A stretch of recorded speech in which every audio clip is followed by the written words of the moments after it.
This is question number 3 of homework 4. With the growing popularity of casual surf print clothing, 2 recent MBA graduates decided to broaden this casual surf concept to encompass a surf lifestyle for the home.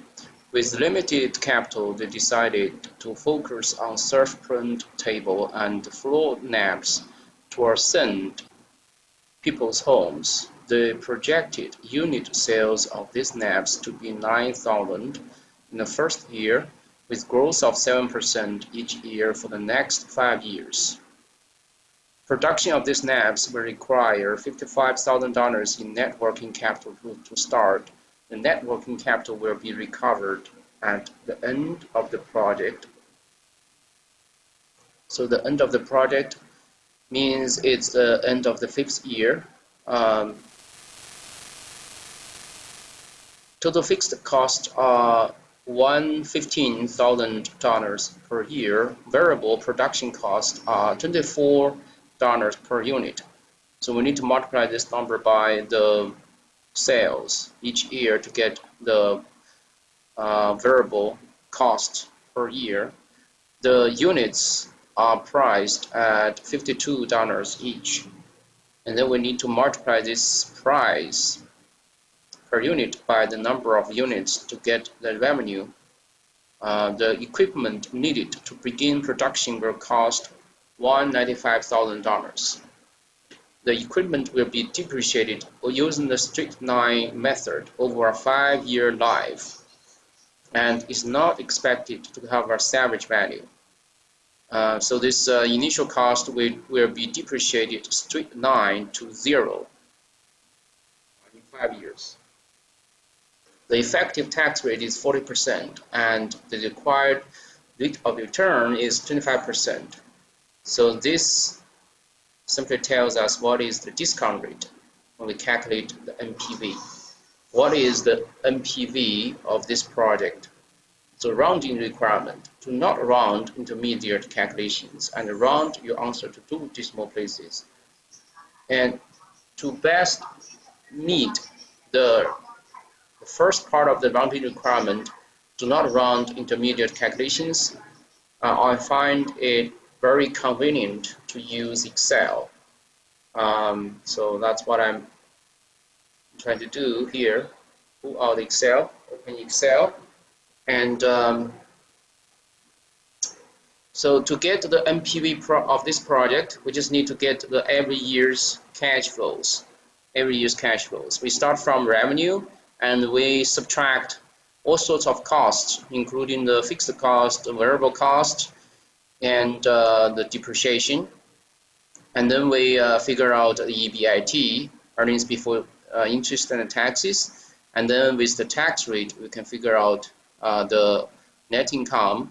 Then we add back the depreciation to get the operating cash flow. And then after we get operating cash flow, we do 2 adjustments. We need to subtract the capital expenditure, which is $115,000. Sorry, it's $195,000 here. The equipment cost, initial cost for the equipment. That's the capital expenditure, and we'll also need to subtract the change in net working capital. So, and then if there's any salvage value for the equipment, we also need to do the calculation for the after-tax salvage value as the terminal cash flow. But here it seems that we don't have that part, so we don't have to worry about the terminal cash flow for this problem.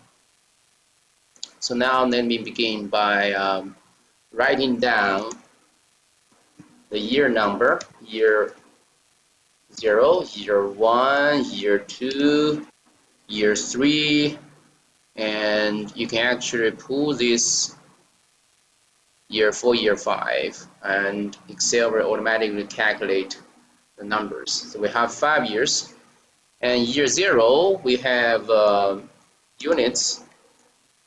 Units is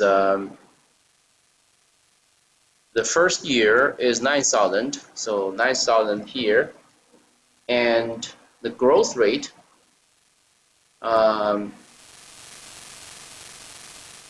so let me insert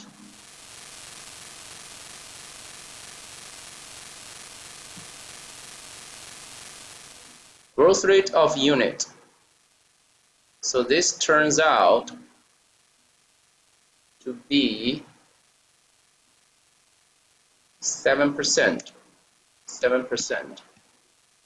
So I give a different name for this. It's a G, and I use G to denote growth rate. So it's a unit, so G unit. That's the name I give that. So why do I give it a name? Because later on I can just directly use the name of that variable to calculate subsequent years units.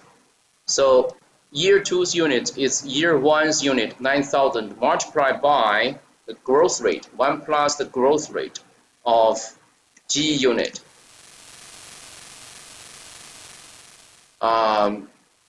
Actually, what I need to do is not to name this.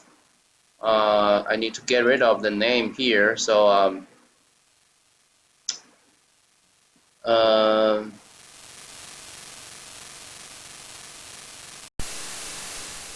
so I need to actually name this cell to be G unit rather than that cell. So now I can type this to be 1 plus G unit.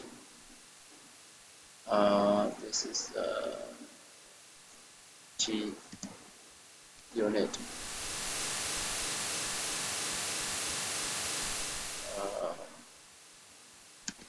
Unit 1, okay?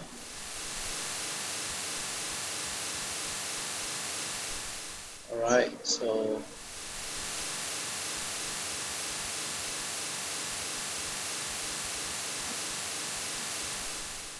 the third year's units is the first year's times 1 plus G unit 1 square. So let me pull this cell to see whether, no, that's not what I want actually. Yeah, I found the thing. What works is put this directly. So this third year's units is the second year's units, C3 times 1 plus G unit 1, 7%. And then fourth year's is the D3, that's the third year's units times 1 plus G unit 1. And the fifth year's is the E3, which is the fourth year's times 1 plus G unit 1. So that's exactly what I want. Okay, so this is the production units and the price. Go back to the problem. The price per unit is, the units are priced at 52 price per unit. So this is 52. I give another name is unit price. Okay. So now with that, I can calculate revenue.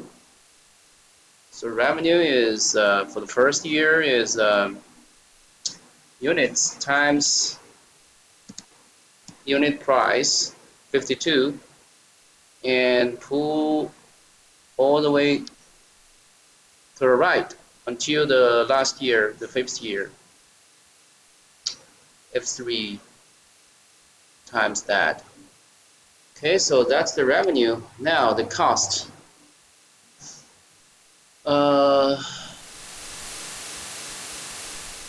So the fixed costs are $115,000 per year. It's a fixed cost. Fixed costs. 115,000. and this is the same because it's fixed. And variable costs,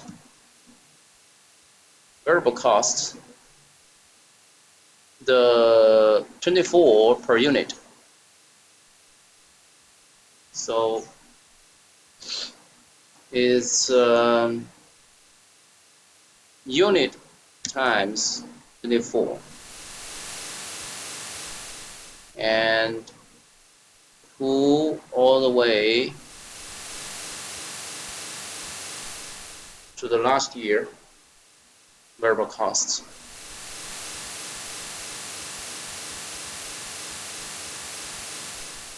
And then we have to get the depreciation, right? Depreciation. But in order to get depreciation, we need to have the equipment cost. Equipment cost, actually, I think it's better to leave one more row or one more column for this, because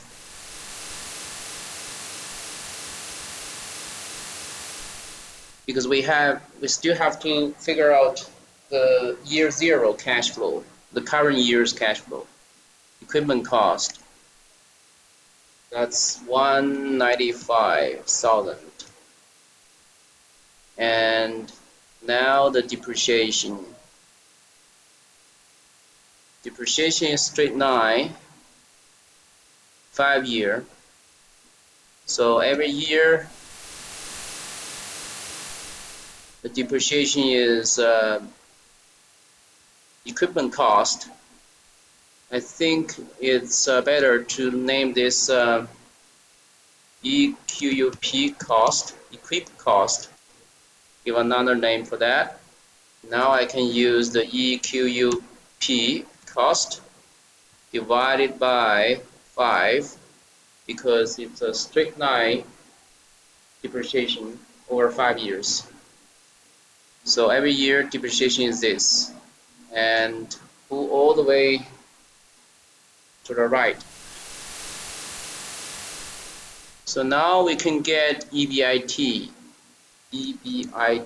earnings before interest and taxes. That's the revenue minus fixed cost minus variable cost minus depreciation, and do this for every year. And because to calculate NPV, as we mentioned in this session 4, we take care of the interest.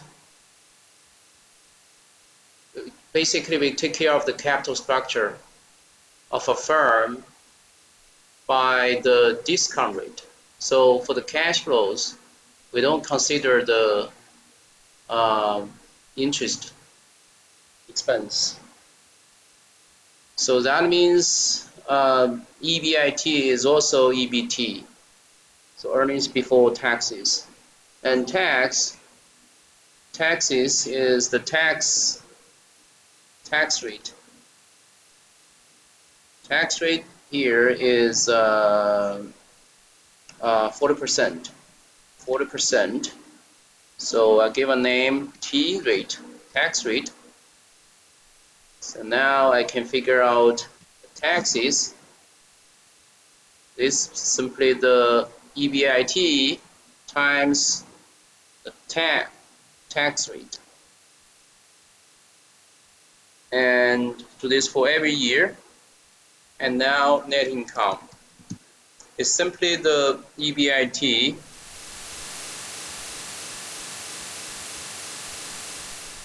equals EBIT minus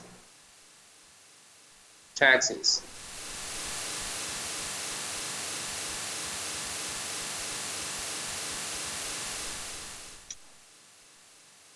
So in order to get the operating cash flow,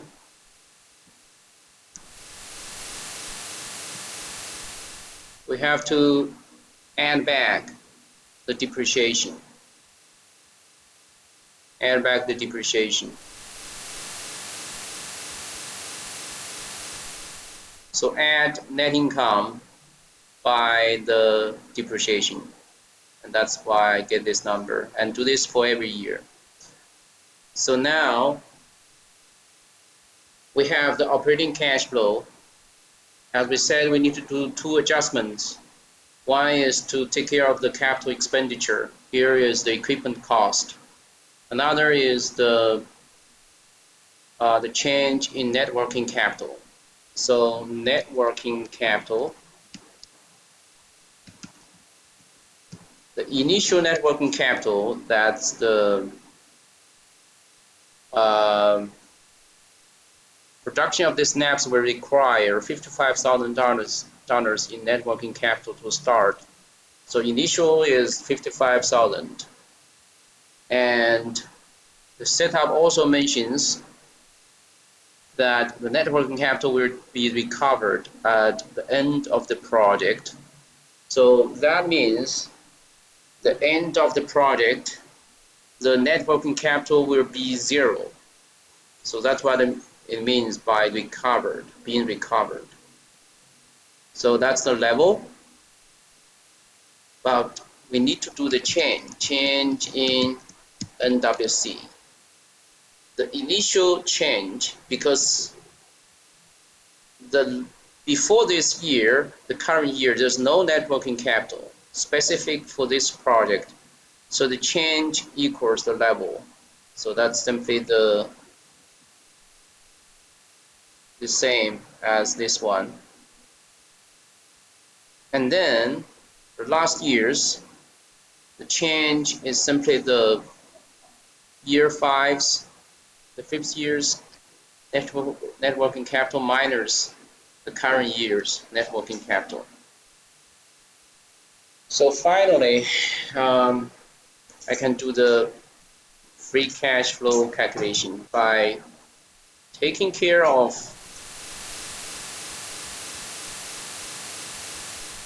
the capital expenditure.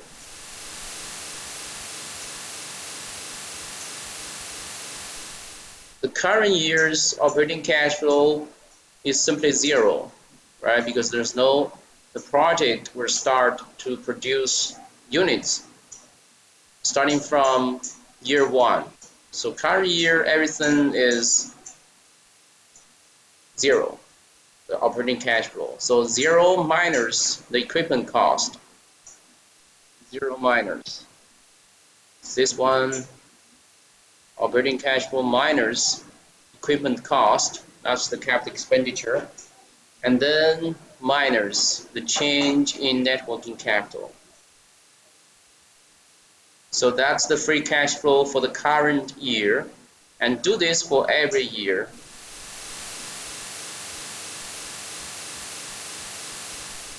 So we have basically estimated the free cash flow for this project, and then given the discount rate in this question is 25%.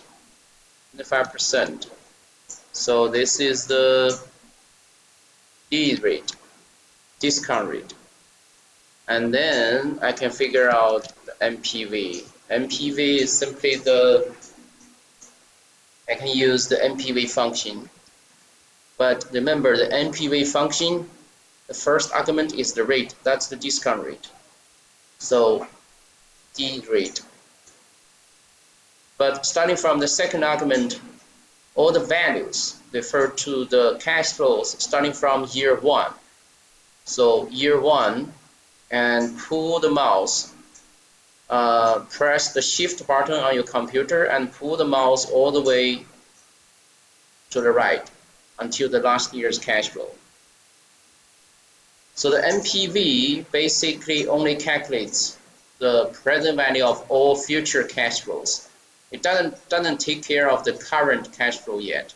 So after we have used the NPV function, we need to add the current year's cash flow. Why do we add rather than subtract? Because we have basically taken care of the signs on the cash flow already. So we You just need to add the cash flows rather than subtract. Um,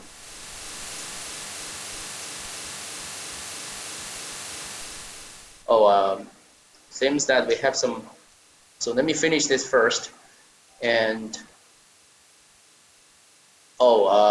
I think this I have some problem rather than using equipment cost, because if I use the equipment cost and pull the mouse all the way to the right, every year it subtracts the equipment cost. But that's not true, because the equipment cost only applies for the current year. So what I need to do is not to subtract the equipment cost, but subtract this sale value. That's B8.